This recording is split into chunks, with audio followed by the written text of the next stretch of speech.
نبی پاک صلی اللہ تعالیٰ علیہ وآلہ وسلم کی نبوت کی دلیلیں، حضور کے رسالت کے مستحکم دلائل جگہ جگہ آپ کو ملیں گے۔ سب سے پہلی چیز تو یہ سمجھنے والی ہے کہ نبی پاک علیہ السلام نے جس چیز کو سب سے پہلے اپنی نبوت کی دلیل کے طور پر بیان فرمایا وہ حضور کا کردار ہے، سیرت ہے، عمل ہے، حضور کا لوگوں کے ساتھ رویہ ہے۔ نبی پاک علیہ السلام کی تبلیغ کے 3 دور ہیں۔ ایک تو حضور نے اپنے قول سے تبلیغ فرمائی ہے، 40 سال کی عمر سے محبوب نے اعلان فرمایا اور تبلیغ کی، اور ایک نبی پاک صلی اللہ تعالیٰ علیہ وسلم بالواسطہ حضور کی تبلیغ ہے جو آج تک جاری ہے۔ امت کے علماء، مشائخ، مبلغین حضور کے دین کو آگے پھیلا رہے ہیں، تو دراصل یہ بھی تبلیغ رسول پاک علیہ السلام ہی کی تبلیغ۔ اور ایک حضور کی تبلیغ کا دور ہے، حضور کی پیدائش سے لے کر ولادت مبارکہ سے لے کر حضور علیہ السلام کے اعلان نبوت تک۔ اس دوران نبی پاک نے جو تبلیغ فرمائی ہے وہ اپنے کردار سے فرمائی ہے۔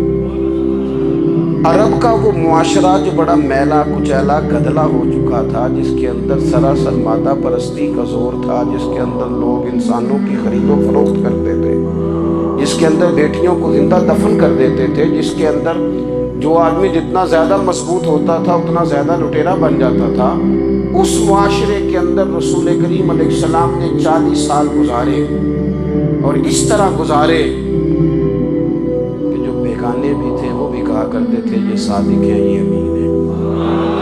اور جب حضور نے اعلان نبوت کیا تو فرمایا، یہ قرآن مجید کے لفظ ہیں، فرمایا فَقَدْ لَبِثْتُ فِيكُمْ عُمَرًا مِّن قَبْلِهِ أَفَلَا تَعْقِلُونَ، میں تمہارے بیچ عمر کا ایک حصہ گزار چکا ہوں، تمہیں عقل نہیں ہے، شعور نہیں ہے۔ نبی کریم علیہ السلام نے اپنے کردار کو، اپنے عمل کو اپنی نبوت کی دلیل کے طور پر بیان فرمایا۔ وہ تو حضرت حلیمہ بھی فرماتی ہیں نا، جب میں نبی کریم علیہ السلام کو اپنے گھر لے گئی تو میرا اپنا بچہ بھی دودھ پیتا تھا، 2 میرے بیٹے ہو گئے، ایک میری یہ نسبی اولاد اور حضور میری رضائی اولاد۔ تو کہتی ہیں جب میں کریم محبوب علیہ السلام کو اپنے سینے سے لگاتی تھی تو حضور میرے ایک پستان سے دودھ پیتے تھے اور دوسرا اپنے بھائی کے لیے چھوڑ دیا کرتے تھے۔ یہاں سے رسول کریم علیہ السلام نے کردار کے ذریعے تبلیغ، اور پھر اعلان نبوت سے پہلے ایک تنظیم عرب کے جوانوں پر، عرب کے سرداروں پر مشتمل بنائی گئی، جس میں نبی کریم علیہ السلام نے بڑا حصہ لیا سرکار نے، اور بڑے اہم لوگوں کو شعور حضور نے عطا فرمائے۔ وہ اس جماعت کا فیصلہ تھا کہ ہم سارے جوان، سارے بڑے لوگ ملیں گے، یہ حضور کے اعلان نبوت سے پہلے کی بات ہے، ہم بڑے لوگ ملیں گے، کسی بڑے کو کسی چھوٹے پر ظلم نہیں کرنے دیں گے، کسی آدمی کو کسی غریب کا حق نہیں کھانے دیں گے۔ حضور علیہ السلام نے نا اپنے کردار سے، اپنے عمل سے، اور آپ کا جو عمل ہوتا ہے نا وہ اصل ہوتا ہے۔ ایک ہوتا ہے آپ کوئی بات کرتے ہیں، اور ایک ہوتا ہے کہ آپ کوئی عمل کرتے ہیں۔ آپ جب عمل کرتے ہیں تو عمل کے ذریعے بھی لوگوں تک بات پہنچتی ہے کہ دراصل آپ کا اٹھنا بیٹھنا چلنا پھرنا کیا ہے۔ میرے رسول کریم علیہ السلام کا اٹھنا بھی ایک نبی کا، بیٹھنا بھی ایک نبی کا، بات کرنا بھی ایک نبی کا، معاملات زندگی کرنا بھی ایک نبی کا، لین دین کرنا بھی ایک نبی کا۔ ایک شخص کہتے ہیں میں نے اعلان نبوت سے پہلے حضور علیہ السلام سے کچھ چیز خریدی تھی، اور میں نے عرض کیا تھا آپ یہاں تشریف رکھے، میں پیسے لے کے آتا ہوں، میں 3 دن کے بعد آیا۔ دیکھو یہ بات کرنی کتنی آسان ہے، بولنی کتنی آسان ہے، پر 3 دن یہاں میرے بھائی کو کسی شخص کو 2 گھنٹے انتظار کرنا پڑ جائے تو لوگ کہتے ہیں الانتظار اشد من القتل، یہ تو قتل سے زیادہ تکلیف والا معاملہ ہے منتظر رہنا کسی کا۔ کہتے 3 دن کے بعد میں آیا تو میرے رسول کریم وہیں تشریف فرمایا، بس اتنا فرمایا یار تم نے مجھے بڑی تکلیف میں ڈال دیا، 3 دن ہو گئے یہاں رکے ہوئے۔ تو حضور نے اپنے کردار کو، اپنے عمل کو، اپنے معاملات کو سب سے پہلے اپنی نبوت کی دلیل کے طور پر پیش کیا۔ کسی نے کیا خوب کہا تھا کہ جو تیری جان کے دشمن ہیں وہ بھی کہتے ہیں، وہ وہ جو تیری جان کے دشمن ہے. بظاہر تو آئے ہیں نا ہجرت کی رات جان لینے، لیکن امانتیں حضور کے گھر میں رکھی ہوئی ہیں، امانتیں کاشانہ نور پہ پڑی ہیں. وہ جو تیری جان کے دشمن ہے وہ بھی کہتے ہیں کہ امین تو ہے اور صداقت کی آبرو تو ہے. امین بھی تو ہے، صداقت کی آبرو تو ہے. تو پہلے کردار. پھر دوسری بات، اللہ تعالیٰ نے اپنے محبوب علیہ السلام کو اپنا مطلق نائب بنا کر، اپنا محبوب اعظم بنا کر، ویسے ہی سارے انسانوں کے بارے میں کہا وَإِذْ قَالَ رَبُّكَ لِلْمَلَائِكَةِ إِنِّي جَاعِلٌ فِي الْأَرْضِ خلیفہ، میں زمین میں اپنا نائب بنانے والا ہوں. لیکن حضور علیہ السلام تو محبوب ہے نا، حضور کی نیابت تو محبوبیت کے درجے پر فائز ہے. تو رسول پاک کو رب کریم نے اس طرح کا بنا کے بھیجا کہ حضرت عبداللہ ابن رواحہ رضی اللہ تعالیٰ عنہ بیان فرماتے ہیں کہ اگر حضور کوئی معجزہ نہ بھی دکھاتے، نبی کریم علیہ السلام سے کوئی اعجاز لوگ نہ بھی دیکھتے، تو محبوب کا تو چہرہ ہی اس طرح کا تھا، لوگوں نے دیکھتے جانا تھا اور کلمہ پڑھتے جانا تھا. لیکن باوجود اس کے میرے رسول پاک کا اعجاز یہ ہے، کمال یہ ہے کہ حضور کبھی اشارہ کر دیں تو چاند دو ٹکڑے ہو جائے، کبھی دعا مانگ دیں تو ڈوبا ہوا سورج واپس آ جائے، کبھی محبوب گزرنے لگے تو پتھر آپ پر سلام پڑے، کبھی حضور پہاڑ پر چڑھ جائیں تو پہاڑ وجد میں آ کر جھومنے لگے. محبوب کا کبھی نماز پڑھاتے ارادہ بن جائے تو اللہ تعالیٰ قبلے کا رخ ہی تبدیل فرما دے. کیا خوبصورت سوچ ہے اور کیا نظریہ دیتے ہیں بریلی کے امام. فرماتے ہیں اجابت کا جوڑا عنایت کا صحرا دلہن بن کے نکلی دعائے محمد، اور اجابت نے جھک کر گلے سے لگایا بڑی ناز سے جب دعائے محمد. دیکھو خدا کی رضا چاہتے ہیں تو عالم خدا چاہتا ہے رضائے محمد صلی اللہ تعالی علیہ وسلم. اور ایک مقام پہ فرماتے ہیں نائب دست قدرت پہ لاکھوں سلام، نائب دست قدرت پہ لاکھوں سلام. تو اللہ تعالیٰ نے نبی پاک صلی اللہ تعالی علیہ وسلم کو جو اعجاز. پھر ایک اور بات، حضور امی ہے. دنیا میں آ کر محبوب نے کسی سے پڑھا ہی نہیں. میرے محبوب نے جتنا پڑھا ہے رب کریم سے پڑھا ہے. الرحمن علم القرآن خلق الانسان، رحمان نے قرآن سکھایا پھر انسان بنایا. اللہ تبارک و تعالیٰ کی بارگاہ کرم سے حضور نے لیا. رسول کریم امی ہیں، یہ بھی حضور کی نبوت پر ایک بڑی دلیل. دیکھو ایک ہوتا ہے کوئی آدمی بچپن سے کسی چیز سے شغف رکھے اور جب اس کی عمر بڑی ہو جائے تو کہتے ہیں اس کا تجربہ بڑا ہو گیا ہے. یہ پہلے کوئی شعر کہتا تھا، کوئی ادبی جملہ کہتا تھا، تو اب اس کی یہ کام کرتے کرتے عمر بڑی ہو گئی ہے تو رسوخ حاصل ہو گیا. 40 سال کی عمر مبارک تک نبی کریم نے ایک شعر بھی نہیں کہا. حضور علیہ السلام نے کبھی کوئی ایسی بات، ویسے تو حضور کی ہر بات حکمت والی، لیکن جس کو عرب کے لوگ اپنے لہجے میں شاعری یا اپنے لہجے میں ادب کہتے تھے، وہ حضور نے بیان نہیں فرمایا. لیکن جب 40 سال کی عمر میں اعلان نبوت کیا تو پھر بڑے بڑے فصیح و بلیغ، بڑے بڑے سیانے طفیل بن عمر کہتے ہیں کہ اس شخص کو بھی میں نے دیکھا جسے بڑا ناز تھا اپنی فصاحت اور بلاغت پر، اور جب وہ حضور کے پاس آیا اور اس نے آ کے کچھ باتیں کی تو محبوب خاموشی سے سنتے رہے، اور جب وہ چپ کر گیا تو میرے کریم نے صرف سورہ فاتحہ پڑھی.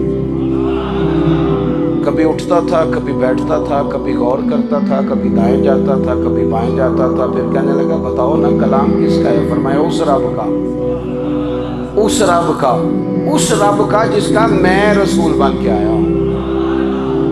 نبی کریم صلی اللہ تعالی علیہ وسلم امی ہیں، لیکن حضور نے کائنات کے رازوں سے پردے ہٹا دیے. نبی کریم نے جینے کے سلیقے بتا دیے. حضور نے ہر شخص کو اس کے مقصد حیات سے آگاہ کر دیا. نبی کریم علیہ السلام نے وہ فلسفہ حیات بیان کیا کہ لوگوں کو صرف جینے میں مزہ نہیں آیا، مرنے میں بھی مزہ آنے لگا. لوگ آگے بڑھ بڑھ کے جانیں پیش کرنے لگے، اپنی اولادیں قربان کر، جو فلسفیوں سے کھل نہ سکا اور نکتہ پروں سے حل نہ ہوا، وہ راز ایک طیبہ والے نے بتلا دیا چند اشاروں میں۔ محبوب کریم امی ہیں، لیکن حضور نے اس طرح دنیا کو سکھایا، اس طرح دنیا کو پڑھایا، اس طرح حضور نے علم کے چراغ اور دیپ روشن کیے کہ قیامت تک جسے روشنی ملے گی نا، اسے صرف دروازہ مصطفیٰ سے ملے گی، اسے رسول کریم علیہ السلام کے در دولت سے ملے۔ کچھ لوگوں نے کہا کہ اپنے پاس سے آیات بنا کے لاتے ہیں، اپنے گھر میں بیٹھ کے دعوے کر لینا تو کوئی مشکل کام نہیں نہ ہوتا، سارے لوگ ہی کر لیتے ہیں۔ بلکہ وہ ہمارے ایک بزرگ کہا کرتے تھے، خیالی پلاؤ پکائیے تے گھیو کدے بھی کٹ نہ پائیے، کیونکہ کون سا پیسوں کا ڈالنا ہے، زیادہ ڈالیں آپ اور زیادہ ڈالیں۔ بہت سارے لوگ ہیں آج بھی کچھ لبرل ہے بیچارے، کچھ دین بیزار طبقہ ہے، وہ کہتے ہیں جناب ہمیں تو جدید باتیں بتائیں، ہمیں تو نئے اسلوب کے مطابق لے کے چلے، ہمیں تو او بھائی سن، میرے نبی پاک علیہ السلام نے فرمایا میرا قرآن کبھی پرانا نہیں ہوگا، اسے پڑھ کے دیکھ، اس کی جدت کا حسن دیکھ، یہ تو کھلا ہوا باغ ہے، تو ایک دفعہ اس کے قریب آئے گا تو خوشبو ملے گی، دوسری دفعہ آئے گا تو اس سے زیادہ تازی ملے گی، ایک دفعہ پھل کھائے گا تو مزیدار ہوگا، دوسرا کھائے گا ہو سکتا ہے شکل ملتی جلتی ہو لیکن ذائقہ بڑا نرالا ہو۔ تو تو صحیح نا، جب کچھ لوگوں نے کہا یہ خود سے بنا کے آیات لاتے ہیں تو فرمایا وَإِن كُنتُمْ فِي رَيْبٍ مِّمَّا نَزَّلْنَا عَلَىٰ عَبْدِنَا فَأْتُوا بِسُورَةٍ مِّن مِّثْلِهِ، اگر تمہیں کوئی شک ہے اس میں جو ہم نے اپنے بندہ خاص میں نازل کیا ہے تو تم بھی اس جیسی ایک آیت بنا کے لاؤ۔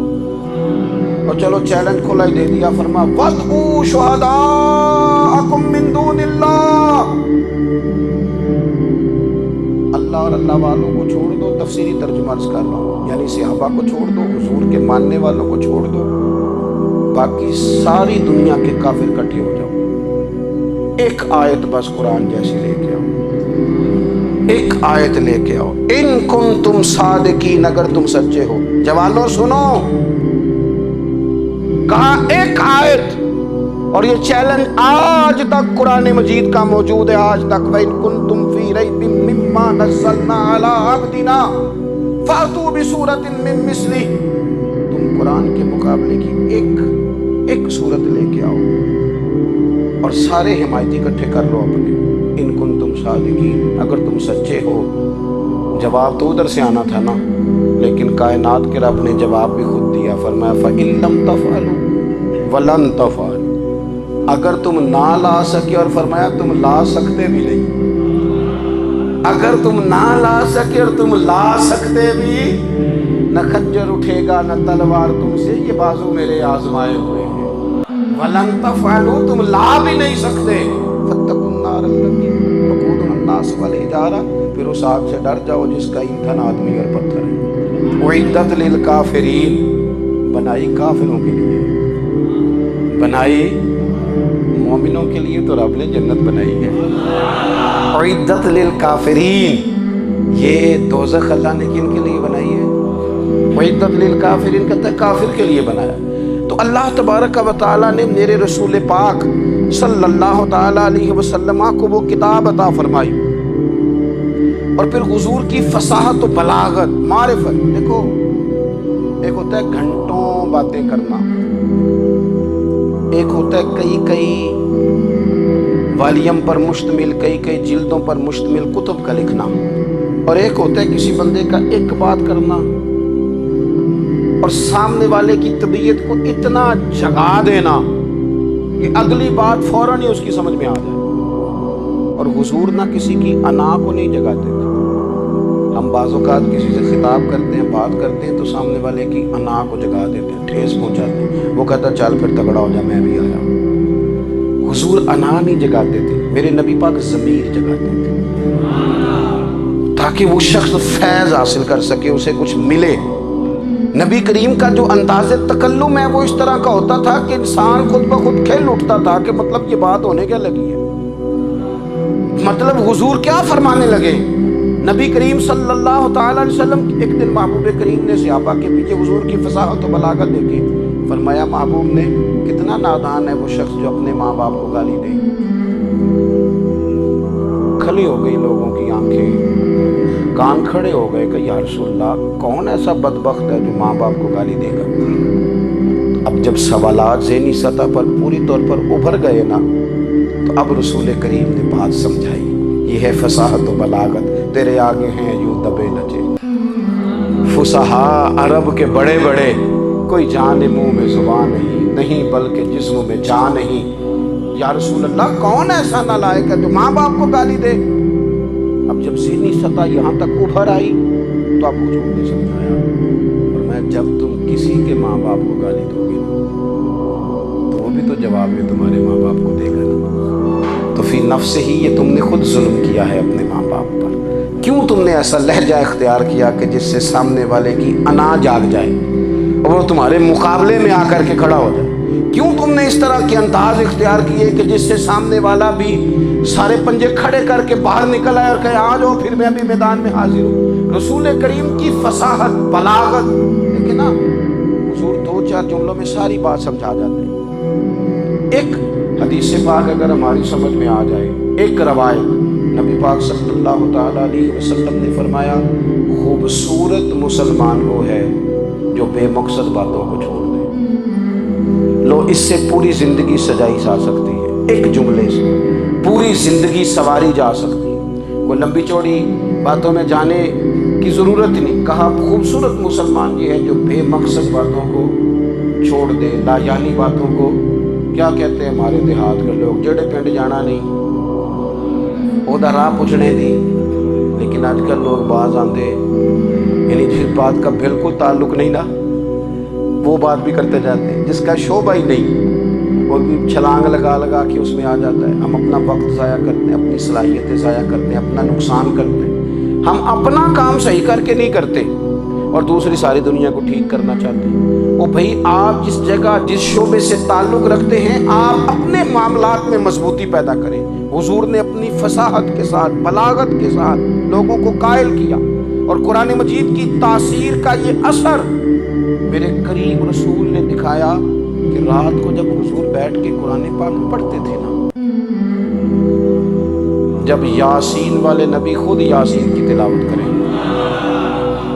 جب طٰہٰ والے محبوب خود طٰہٰ کی تلاوت کریں، غور کرو نا جب مدثر والے محبوب خود ان جملوں کو ادا کریں، یعنی جن کے بارے میں آیت آئی ہے جب وہی یہ آیت پڑھیں کہ انا اعطیناک الکوثر، یعنی جن کا ذکر ہو رہا ہے جب وہ یہ بات کریں کہ یا ایھا النبی انا ارسلناک شاہدا ومبشرا ونذیرا لتؤمنوا باللہ ورسولہ وتعزروہ وتوقروہ وتسبحوہ بکرۃ واصیلا، جن کے بارے میں آیت آئی ہے جب وہ یہ کہہ رہے ہوں کہ ورفعنا لک ذکرک، جب وہ کہہ رہے ہوں والضحیٰ واللیل اذا سجی، ذرا اس کیفیت کو دیکھیں جب محبوب خود پڑھ رہے ہوں، اور جو حضور پر آئی ہیں اس کا ذائقہ، اس کا لطف، اس کا انداز بھلا کیا ہوگا.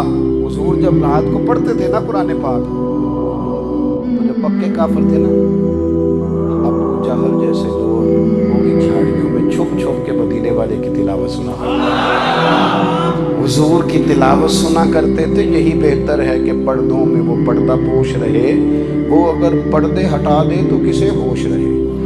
رسول کریم علیہ السلام کی تلاوت کا سننا، قریب جانا، یہ اعجاز ہے. حضرت فاروق اعظم کہتے ہیں میں طبیعت کا بڑا ڈاڈا تھا، مزاج کا بڑا سخت تھا، زندگی ہمیشہ ڈٹ کر گزاری، باتوں پر کھڑا رہنا آتا تھا.